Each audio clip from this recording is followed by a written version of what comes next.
Sometimes, rarely, but sometimes, things just go the way you hope they're going to go. That is the story of the show you're about to hear.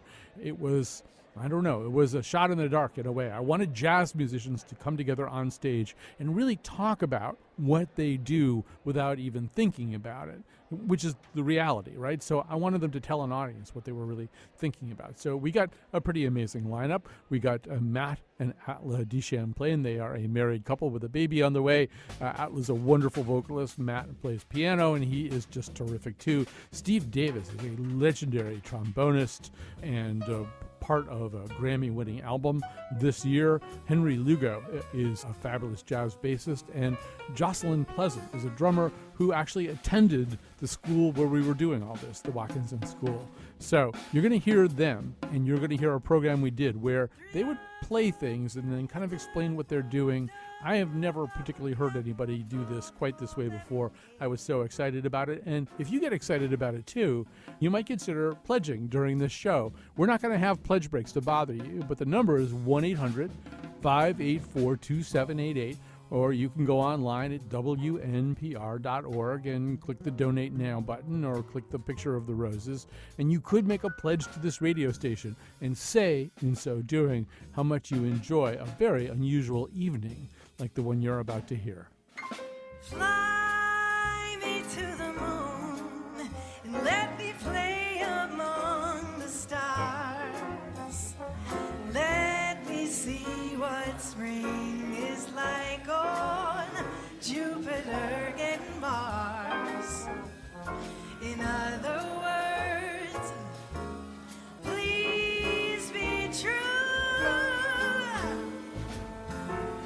In other words, one more time. In other words, one more time. In other words, I love you.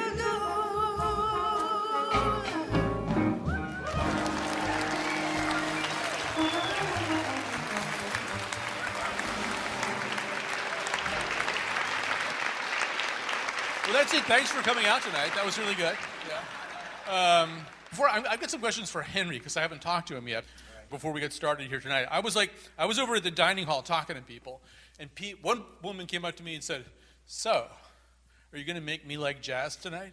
And I wasn't really quite sure what kind of challenge that represented, but I'm wondering, like, how do we bridge that gap? I mean, you must hear that too. I mean, is it just that people are intimidated, do you think? I mean, what is it that you wish that they knew so they wouldn't feel like this was some kind of enormous challenge for them to get over? I think there's a certain amount of cutting oneself some slack on not immediately liking it, quote unquote, because you don't, this is going to sound awful, you don't have to like it. But I'd say spending time with the music, getting out to hear it. I mean, I think already probably everyone here probably feels a little more excited about jazz, even just taking part in it with us, singing a little with us and stuff. So yeah, don't be concerned that you don't like it upon first blush, because so many of the revered records too are a little harder to crack than others, so sometimes you might just get the wrong first record, or you might go see the wrong first band, quote unquote wrong, so get a couple of records, and make sure you get a couple of records from a couple of different periods. Don't go out and get some free-form jazz for your first record. Go get Brubeck's Time Out, or something that is the greatest jazz selling record of all time is Kind of Blue. Yeah. Get that record, something that's going to grab you, So yeah, I'd say that there's a lot. Right. So when you get Kind of Blue, you'll also realize that 80 movies that you saw used songs from Kind of Blue too. You're like, oh, that's what that song is. Okay. So I want to talk a little bit more about what goes on when you guys are soloing. And so, Steve, one thing that I was listening to what you guys just did with that song, with Fly Me to the Moon.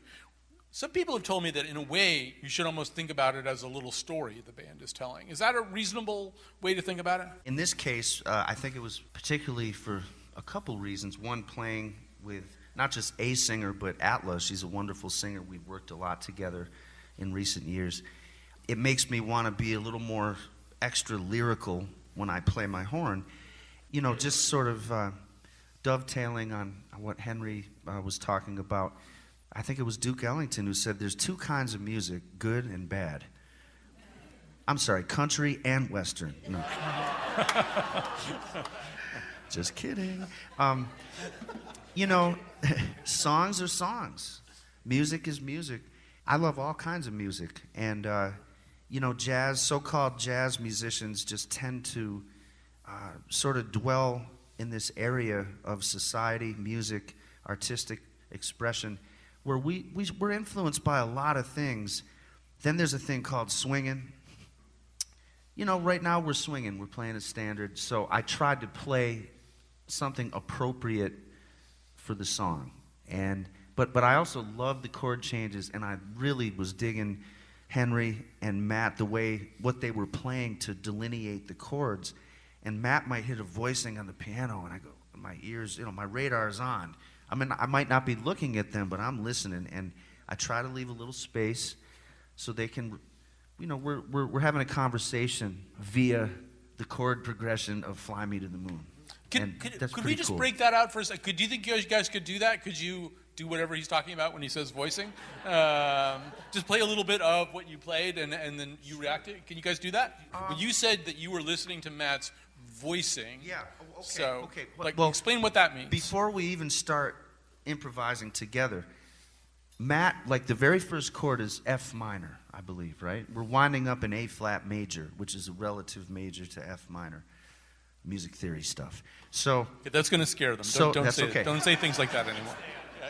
It's okay. So just take a deep breath. No, so Matt could play an F minor chord many different ways. Matt, can you show us a few different voicings on the piano for F minor? Sure.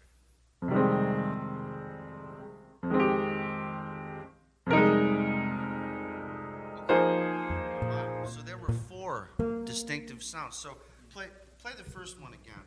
Now play the next one.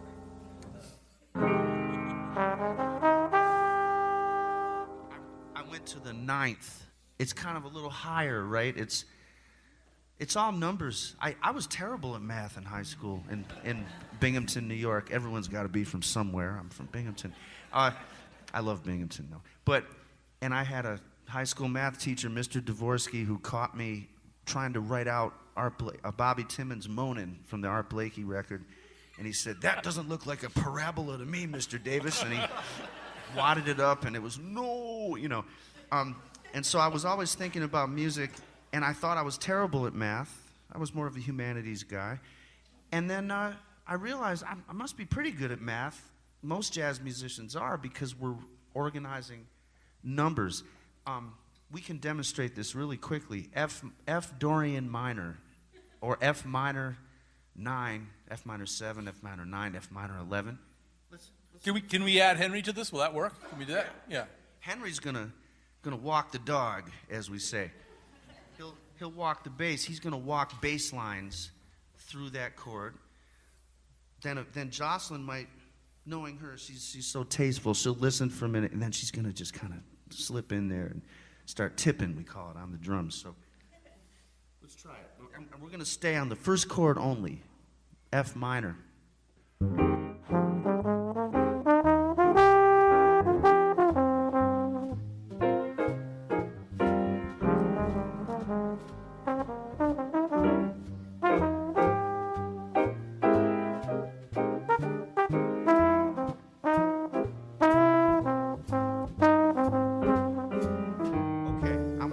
Right there. Did you hear that one note that sounded a little da? Because Matt played a minor major 7. He had the audacity to throw an E natural in an F minor chord, which has E flat in it usually. That's called a minor major 7. Can we dig that one? Sounds like a Mickey Spillane novel. Next time, very noir. Done it, you know. Tune in next week. So when I heard that, I said, "Touche, well played, Matt." So as opposed to right next door, it's just a little subtle difference. It's almost like playing chess, or just having a conversation.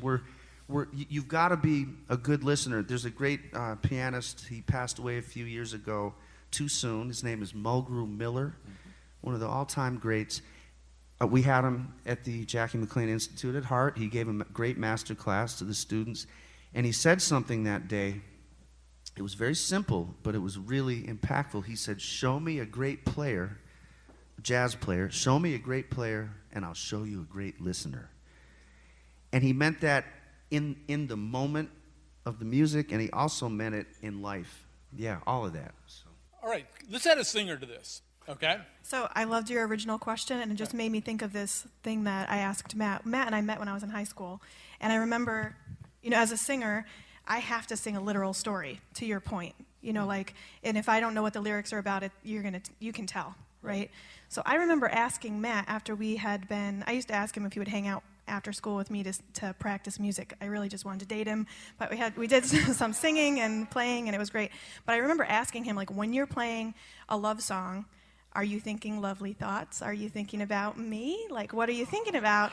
And I think immediately Matt was like, oh my God, I think I'm supposed to say yes. I could see in his face, he was like, I'm not thinking about you, I'm thinking about everything that Steve's talking about. It's a language. So to some extent, well, I know that we can't speak for all jazz musicians out there, and there are some people who like to tell a very literal story, or we might even say a tone poem, music that sounds like something. When they're soloing, they are telling a story, but it's not Fly Me to the Moon. It's not the lyrics to Fly Me to the Moon. It's a musical story, and it's still supposed to do the same things that a literal story does. It's still supposed to move you. And I remember studying with Steve, and we were doing one of his favorite tunes, How Deep is the Ocean? And there's this one chord change that happens in the middle of the song, and he had to stop, and he was like, I don't think that moved any of you guys, so you're not listening. You did. I remember it. It stuck with me. So it's just to say, there's different ways to ask that question. Are you telling a literal story? Yes and no. It's still a literal story, but it's a musical story. So Matt wasn't thinking about me, but I still think it was lovely thoughts. Right. So this is actually true. I used to rehearse with Matt after school, too, but it was pretty clear that we were not going to date each other. And so occasionally Matt and I and Diane Maurer and some other people have even performed together. And Matt, so now you know what I mean when I say Matt is the most patient person in the world. So, because we would do a song 60 times until I could get it right. And then we would perform, and that would be amazing. You've heard of how amazing he is. But I was saying to him, and he immediately corrected me, but I was saying to him before the show tonight, I said, I didn't really know who you were until I went over to Black Eyed Sally's one night. We were playing with a trio, your own trio, your own stuff. And then I'm seeing this kind of a different Matt, somebody who's really also, now you're not worrying about a singer anymore. I didn't know you were going to marry a singer at the time. So you're not worrying about the singer anymore. And so I'm wondering about that. I'm wondering for you're a fabulous accompanist, but you also just can play out with a group. How different are those two roles? Well, the piano is certainly an orchestral instrument, and you can play more than one note at a time. There's a lot of different roles that we play. I could play solo piano. I could play in a trio context with bass and drums or bass and guitar. I've played quartet with Steve. Accompanying a singer is a whole different thing, too. So you listen to the masters, like everyone's kind of been saying, and try and find what the best. I'm still doing it, trying to figure out how I best can support whoever I'm accompanying. When I play trio, of course, then my left hand, for the most part, is accompanying myself, and my right hand has the lead or the melody. But can we just go back to that thing? You were saying you're listening a lot to Ellis Larkin, or I would assume Tommy Flanagan is another person really famous. Incredible jazz pianists, any way you slice it, but also really famous for being able to work with vocalists. So what's different about that? In what way are you listening to the vocalist, and are you building in certain kinds of sound around that vocal? Or that's well said. Yeah, exactly. I listened lately. I've been listening. I think it's the earlier mid-40s, Ella Fitzgerald playing duo with this great pianist Ellis Larkins, and it's just the two of them. It's such an intimate recording, and it's fantastic because it's mostly all ballads and medium tempo things that.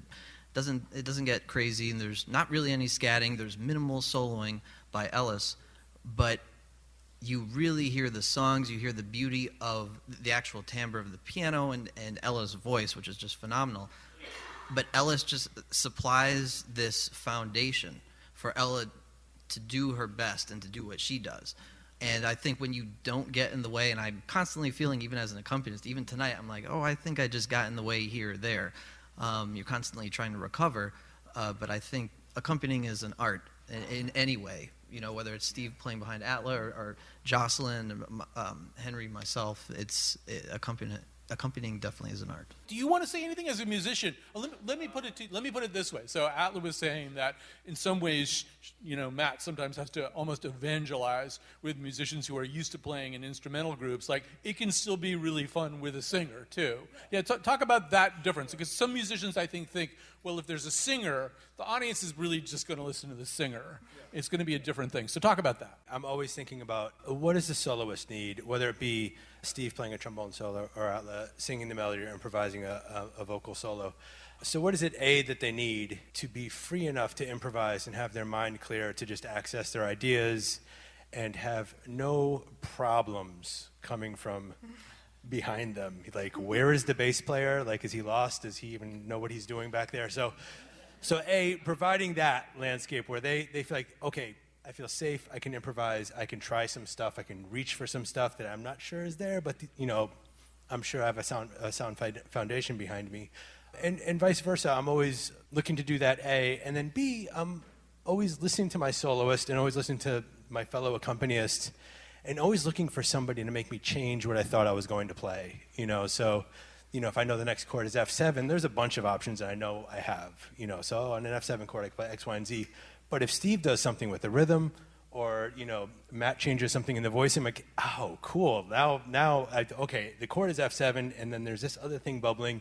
Can I incorporate that? And then we're all talking, you know, and then we're all talking, and we're all listening, as opposed to, oh, F7, I'm just going to play these 4 notes because they fit on the chord just fine, and the next chord is this. There's always this constant dialogue. Okay, I know the chord is F7. Now, what did Steve say? And, it sounds like maybe me and Matt need to straighten out some harmony there. Like, I'm thinking this and he's thinking that. I mean, Matt played a couple of substitutions in Fly Me to the Moon, which is when one chord is expected, and then he throws in something that's not quite that, but still functions in the same way and has a similar sound. So if I'm spry enough, I can catch it, you know, and then Steve can catch it, and then we're talking. And I love that. All right, so let's make the music happen. I'm handing it off to whoever. Are you just going to count them in? Is that what's going to happen? Okay. 1, 2, 1, 2, 3.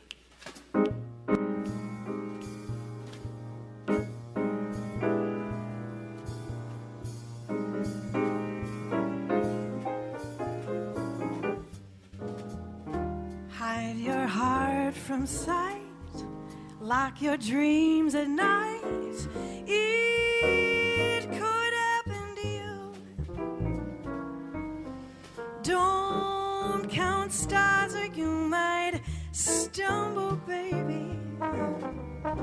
Someone drops a sigh and down you tumble. Keep your eye on spring. Run when church bells ring. It could happen to you. All I did was wonder how your arms would be, and it happened to me. Well, hide your heart from sight, like your dreams at night. Could happen to you. There you do. Don't count stars or you might stumble. Someone drops a sigh and down you tumble. Well, keep your eye on spring. Run when church bells ring. It could happen to you. Well, all I did was wonder, darling, how your arms would be. And it happened to me. You know, Steve used a term a little while ago. He said, well, we're swinging it. We're swinging this. I don't know, does that mean a specific thing to you? We're swinging it? Yes. Okay, what does it mean? an eloquent answer here. Somebody once told me it's you play the fast notes slow and the slow notes fast, but I'm sure it's much more complicated than that. For me, it's all about who's on the stage with me, and it's all about, we've talked a lot about listening, of course, but it's even more than that. It's how you feel the quarter note going by. Like, is it, right on the beat? Is it like ever so slightly a little off? Are you leaving more space in kind of the open symbol pattern that I'm playing? Or are you playing every single quarter note? Are you playing every other one? So all of those things go into how then they are reacting to me, and then I in turn react to them. And being with the singer as a drummer is also a whole different animal. I have to think differently. I mean, for me personally, I like it a lot. I think it suits my playing, being that I listen like to everything all the time, and I also like being with another woman on stage. Shout out, yep.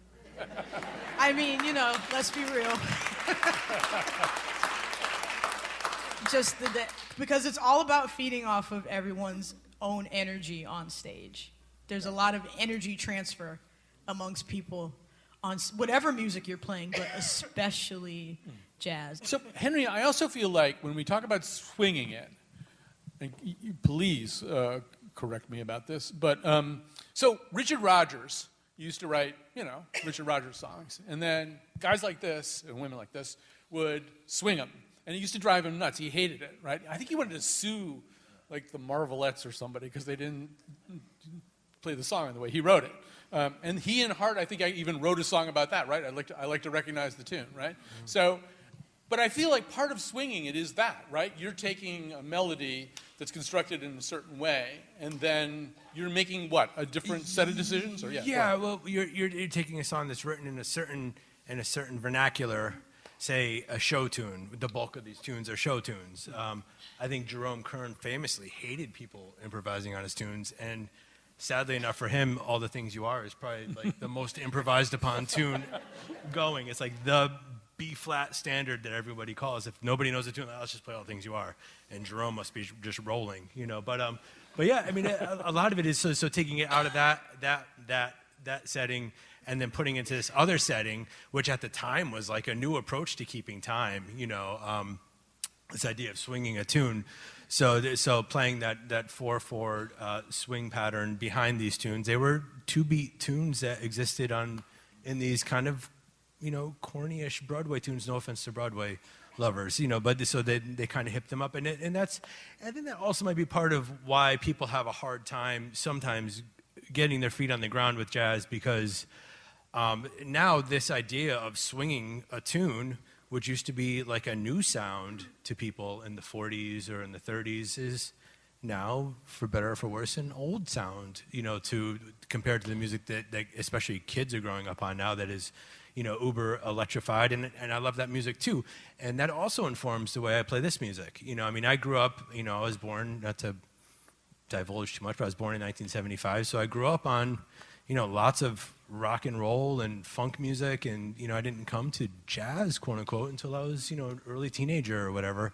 So all of that informs how I play this music, as opposed to the greats that I admire who were born in the early 1900s, before the electric bass was even invented. I mean, I grew up playing the electric bass, and it's going to inform how I make music today. So I think there's no shortage of barriers in some ways, not to be like the downer on the panel, but there's no shortage of barriers to getting inside this music. I mean, playing time in this way that used to sound new to people now is the quintessential, like, oh yeah, that's old-timey music, that's swinging, but it's not. It's super hip, and if you can get inside of it,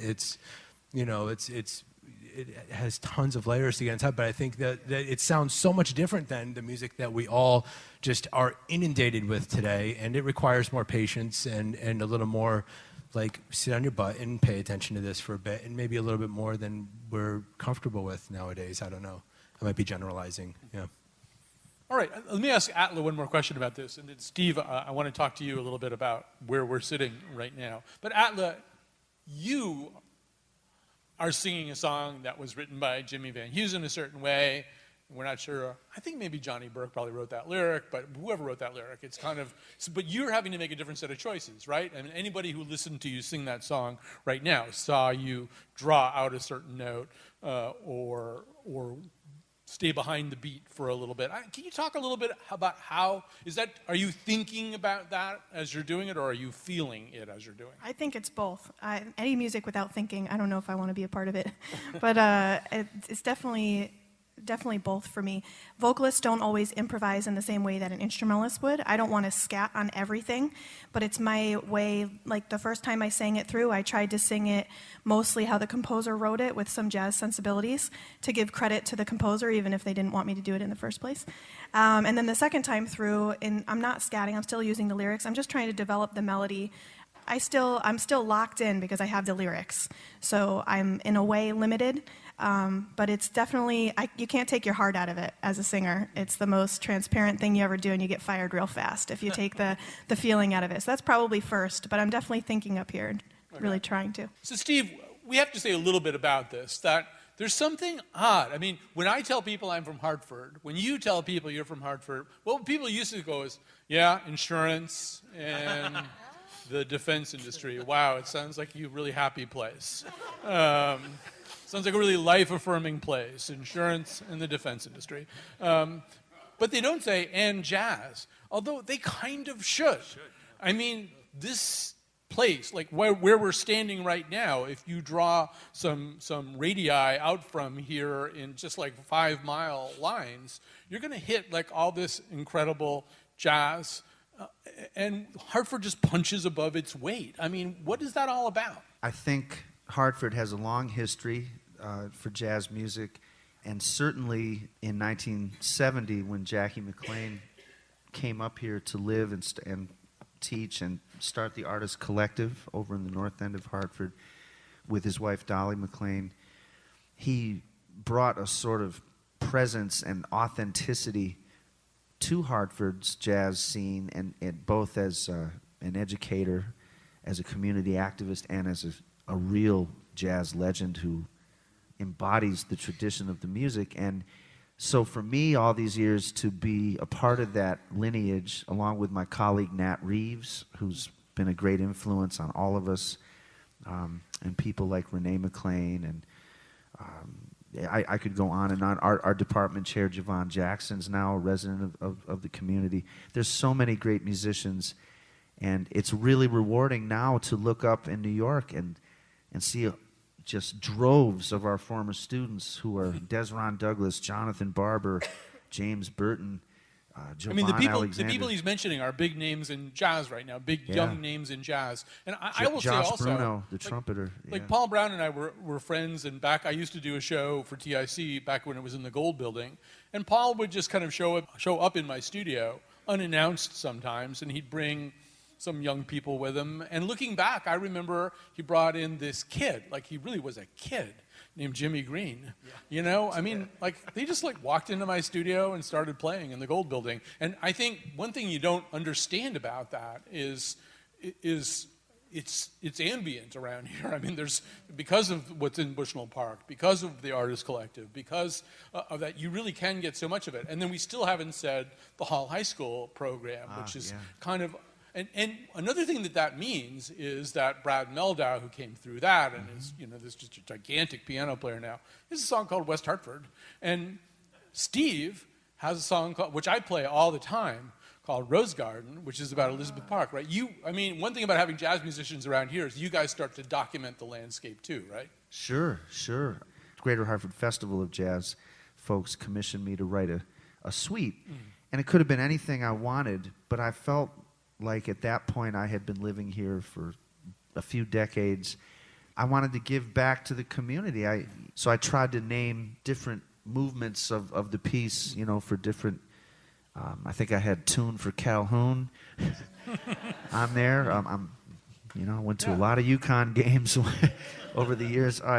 Things like that are identifiable to this community in this area. It should have been Tune for Gino, actually. Well, That could be the. I mean, I love Jim Yeah. Calhoun, but man, Gino's the man. Right. And So now what they're going to do, they're going to play an instrumental this time. And what I asked them to do, so there's a term of art among musicians. One of the terms is head arrangement. So one of the things that I find mystifying is how we're starting to, I think, kind of tease some of this apart a little bit. But like how they make all these decisions before they even play. So I think it's fair to say, the only thing that they know so far, the four of them, is which song they're going to do. I don't think a key has been discussed. I don't think a tempo has been discussed. I don't think anything's been discussed beyond that. So, I don't know, Matt, do you guys have to say anything to one another now? Or for the benefit of the audience, what is it that you're going to be figuring out right now? Well, first, of course, the tempo, the speed at which we're going to play. Yep, there you go. So Steve will count it off, and from there, again, I would say since Steve is in the front line as a horn player, he's acting like the vocalist, and usually the vocalist would be, again, up front, so we're, in a lot of ways, following him, and he'll have the lead or the melody. this is great, Colin, because it's like there's this sort of alternate, there's this stuff going on that you can't, like this other dimension or this flow of information, like stock tickers or something between us. And although, well, yeah. But nonetheless, we've all listened to this music so much and played so much in our lives. There's certain kind of, we called a tune called Solar by Miles Davis. Does everybody know what key you're playing in? Yes, Yeah. it's in C minor, Yeah. and guess what? It's got the minor major 7 Mickey Spillane chord at the beginning. All right.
If you're listening to this show and liking what you hear, do not hesitate to call 1-800-584-2788. That's 1-800-584-2788. That's how you can pledge to the station. You can also pledge really easily online at WNPR.org. Click Donate Now.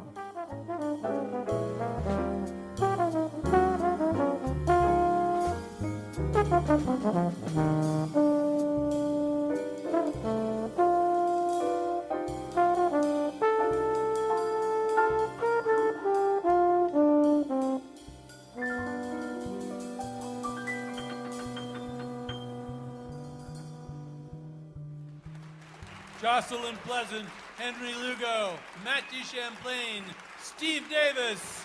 We'll be right back. actually going anywhere, but I have to do those things for the radio part of it.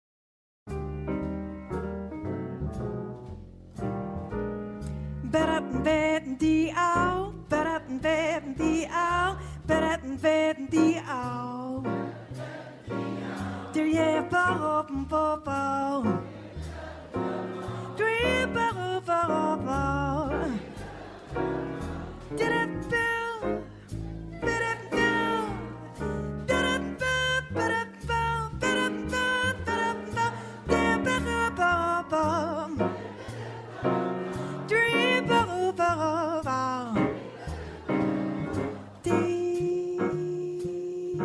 I've got a whole bunch of people that I need to say thank you to. Jonathan McPants is the producer who pulled this show together.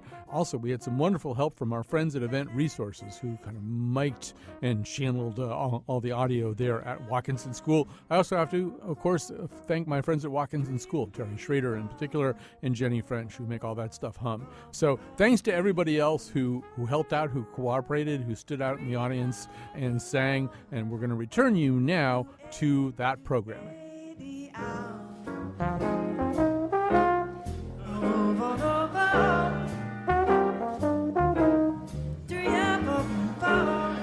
Yeah, nice job. You're all hired. So the idea is that's how, like we were talking about, mimicking music is the best way to learn the language. Eventually you get so sick of copying somebody else that you say, I have to do something of my own. And that's where improvisation for yourself comes in. Here's what we're going to do. You have a few minutes to ask some questions, and then we're all going to sing a song together at the end, too. So, okay, who's got the microphone? You, okay. So I'm still wondering about the solos and how you know who's going to go in what order. And do you have any sort of conversation about that? I know you're looking at each other and you're listening, but like, is there any point where you're like, all right, I'm going to go first, then it's going to be you, and then you. And then also, like, does it ever happen where two people come in at the same time? And then is there like a jazz cage match? Like, how do you deal? Wow. You know, I would say it's about being available in the moment. Being available so that you're not so stuck on what you're going to play or what you've practiced and kind of beholden to sort of running your stuff on the other musicians. That's not really so happening. That can sound okay, but it's kind of like there are these key little moments once we finish the melody. You know, you just sort of have a sense.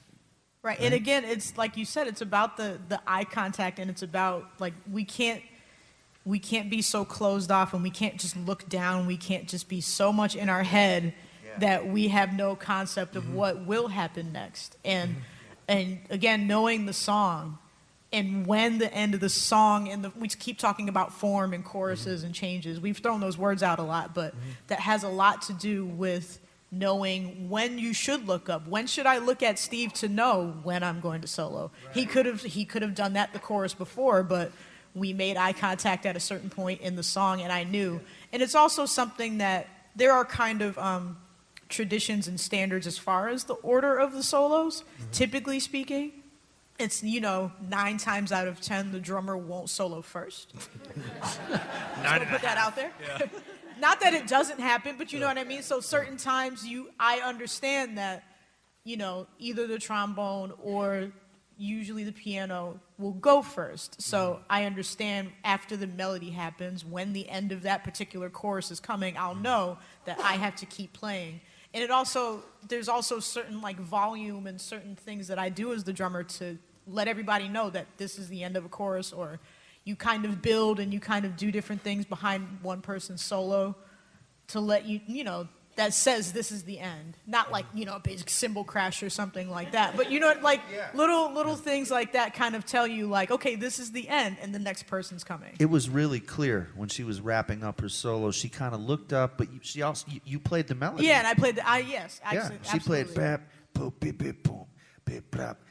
Right, so then they know, you could hear it. Yeah. I'm getting ready something's about to happen. Either I'm going to keep going or it's going to be the end. But that's a cue to their ears that they know something's, either the song is going to continue or I will continue. But either way, we've all made eye contact and we've all looked at each other. We've all connected to know something's going to happen. Yeah, and 'cause I have to know where that is, and they have to know where it is without there being a bass player playing or without there being piano playing. Mm-hmm. So we're all kind of, I don't want to say counting because that's maybe not the right word, but there's a feel that this is the end of the song. After you've played these songs enough times, you know the feeling of the end or a transition or something like that. Henry, also, I was asking you this beforehand. When people are playing a solo, they're not playing notes on a page, they're figuring it out. Is there a danger of getting lost? Do people get lost in their solos? Yeah, there's a danger of always getting lost. So the idea, the way I think we haven't really addressed this yet, is the idea of form. Throwing this word around form. So it's as if you were singing "Happy Birthday" over and over again, and so it's like, okay, we're all like it's an analogy or whatever. So we're all singing "Happy Birthday" over and over again, and Steve improvises over it. So every tune's a different length, so you have to know the tune. So "Happy Birthday" might be X amount of bars long, Solar's 12 bars long. So we're going to loop those 12 bars as accompanist, and Steve's going to improvise, and we're also going to play with the harmony and interact with him, as he says things with his improvisation. So, what's that? Rhythmically, right? Melodically, rhythmically, whatever, with his body gestures. He, decides to flip us off or whatever. We know he doesn't like what we're doing, So that's the idea. So the other thing is, so someone says, "Happy birthday to you, happy birthday to you." You're not looking for anything to happen there. They're going to finish the song. So we get halfway through Solar, we know nothing's going to happen except he's going to finish that time through it. And then we get to the end of the song, "Happy birthday, dear, dear, dear, happy birthday to you." Now we're going to look. Is he going to go again? And then if he keeps playing, yeah, he's going to go again. Another 12 bars. Okay, let's keep playing, So that's a lot of the form mystery, maybe unveiled a little bit. So the other idea, so it just loops. So the tune is 32 bars long. It's 32 bars. You get to the end of the 32 bars, the guy keeps going, you're going to keep playing. So at the end of the form, something's going to happen. Either the soloist will keep playing, or they're going to hand it off to another soloist, or they're going to start trading or whatever, And that's the beauty of being a rhythm section player. And that's when you I like to check in all the time because I'll check out if I'm not always checking in. So always interacting. So you know what's happening. But especially at the end of those forms, that's when something new can happen, a new soloist or whatever. So a lot of times, as rhythm sectionists, it's not uncommon for us to, accompany, 20, 30 some odd choruses on a tune, because there's multiple soloists and it keeps going. And then they turn around and say, "Hey, would you like to improvise?" You're like, "No. I'm done. I played 30 choruses. You played 3, man. Let's move on. Yeah. So yeah, that's the idea. It's like that's the idea of the chorus, of the form, of the loop. So depending how long the tune is, it's going to loop that many times. So in the middle of the form, you're not really looking for anything aside from more interaction to happen. But the end of the form, hey, is Steve going to take another chorus? Is he going to sing another chorus at "Happy Birthday"? Or not, Gotcha. And then if it's done, then Matt, someone else may solo. So that's. I just want to ask one thing about soloing. I'm going to ask you, Matt. First of all, did I hear you in that middle in your solo? Did I hear you quote a little bit from another song? Yeah, right. I might have, yeah. Yeah. Yes, I think I did. Yeah. Right. Yeah. Yeah. So it's interesting that when I asked you that question, you said, "I think I did." I'm wondering, I think people wonder, when you're improvising, when you're soloing, how much of it is, it's sort of the same question I asked your wife, is how much of it's conscious and how much of it is just, I don't know, what, you're just feeling your way along? I mean, what's going on in your head? Well, I've practiced the tune quite a bit, and a lot of what I do, the work of a jazz musician, I believe. This is spontaneous composition, but we're taking from pieces of, like Steve has been saying, like everyone's been saying, language. This music is a language. So there are little things. There's something I took from Phineas Newborn when he did. And I liked that, and I said, well, maybe I'll just do it with one hand going. And Art Tatum might have done it too. So I'll steal that piece of language, and when it's appropriate, knowing harmony and knowing theory, I'm going to insert it say it this time.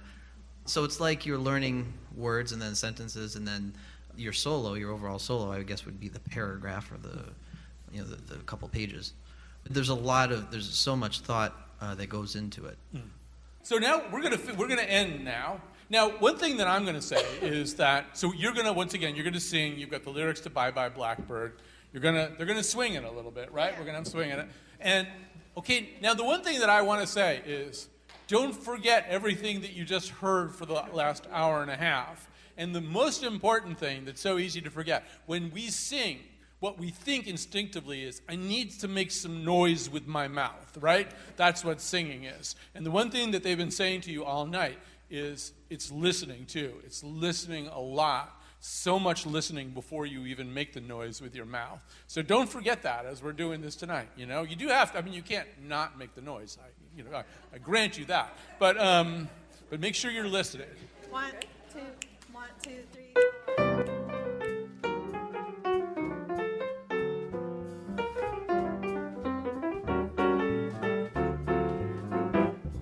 Pack up all your cares and woes.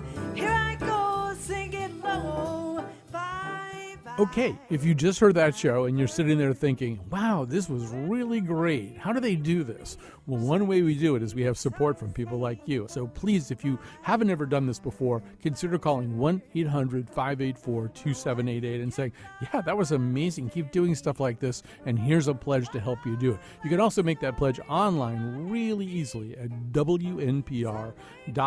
Click Donate Now or click on the picture of the roses, and they make it very, very easy for you. Thank you for listening. Bye, bye.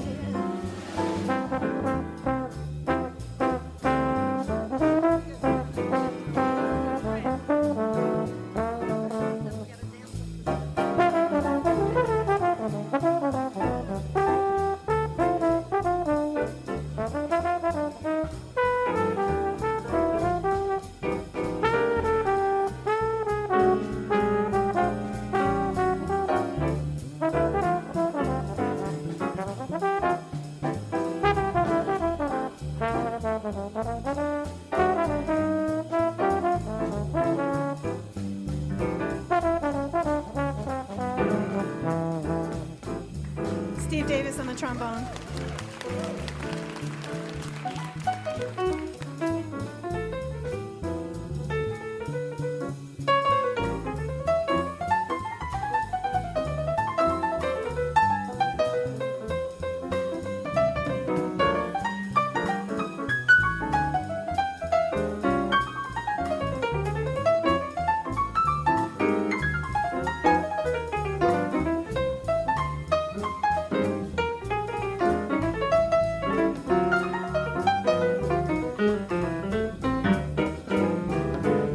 Champlain.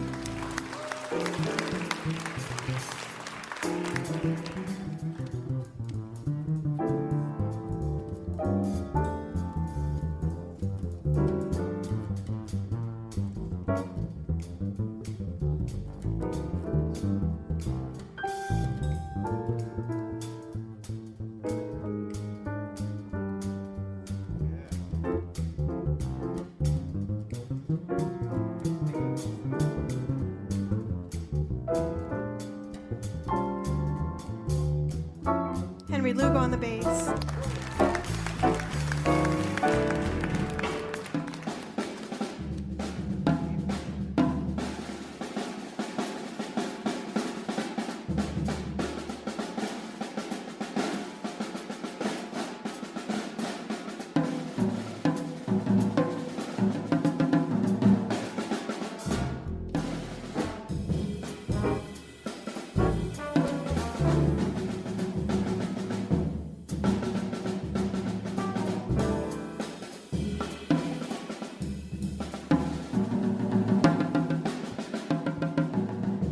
Pleasant on the drums. Make my bed and light the light. I'll arrive late tonight. Blackbird, blackbird, blackbird, bye bye.